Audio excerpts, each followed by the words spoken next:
A year ago, I was a 390-pound warehouse supervisor who spent his entire 12-hour shift either sitting in a forklift or hiding at my desk, completely destroying my body. I was responsible for moving tons of freight every single night, but I couldn't even manage my own health. Today, I stepped on the scale and saw 280 pounds.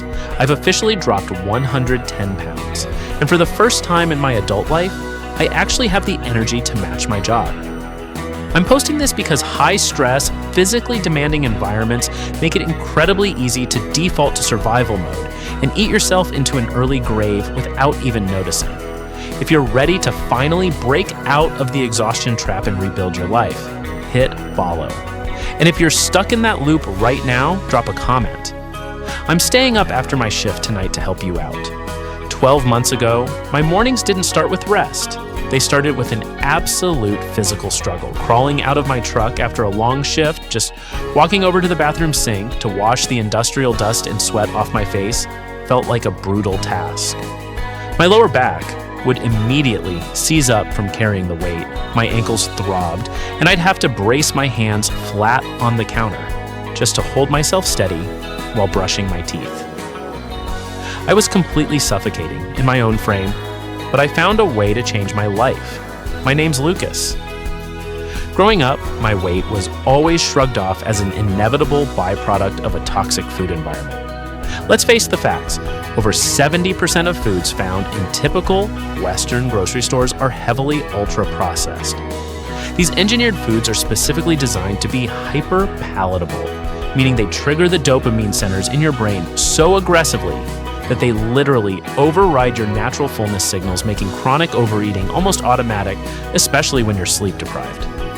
I used that environment as my lifelong excuse. I figured since the modern food industry had rigged the game against me, why bother fighting a losing battle? The bullying during my teenage years only drove me deeper into that shell.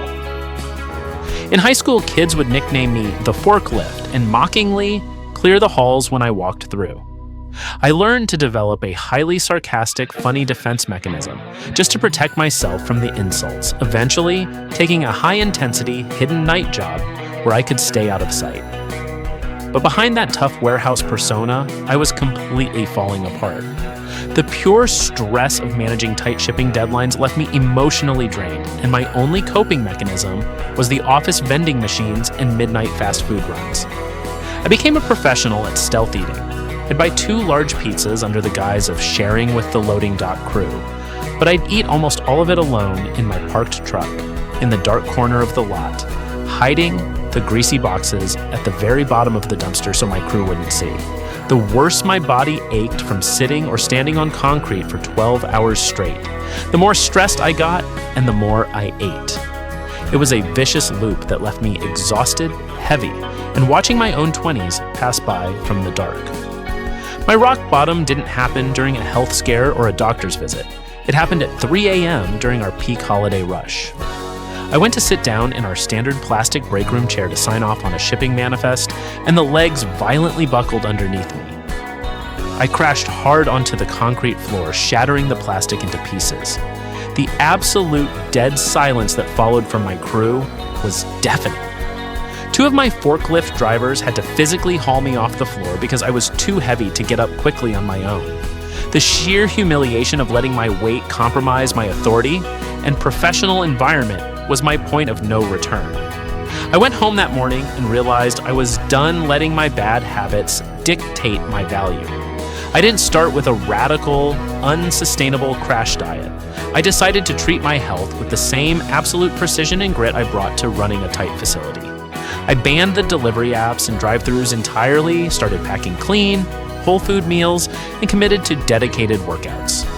At first, it was just walking the empty interior perimeter fence of the warehouse during my breaks, instead of sitting in the office.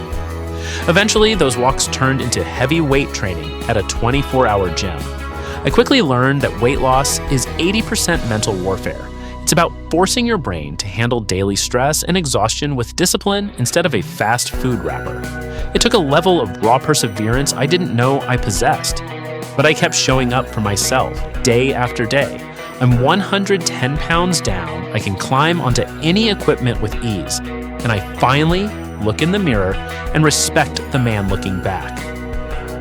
This journey is far from over.